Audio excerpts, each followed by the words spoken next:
Owere kacha atụ m ọchị ga Fanboy Mula. owere kacha atụ m ọchị gịnị nke bụ na mmadụ ga-abịa ịmụ ọlụ instead of oge asị gị na ya anụ awere ọsị gị jisie ike gị jisi ike mana ya anụ wee ụmụ ya nọ na yunivesiti ga ahịa ataghị ahụ Sị gị na ọ dị mma o ozu nwaka na-ekwe amụ ọrụ ibu idi ọzọ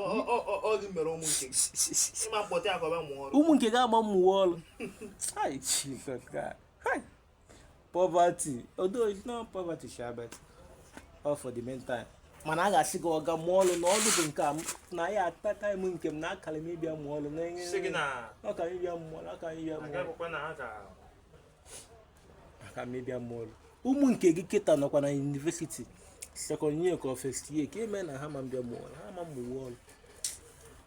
but you can never give up sha you can never give up I ga-emeche bịa yunivesiti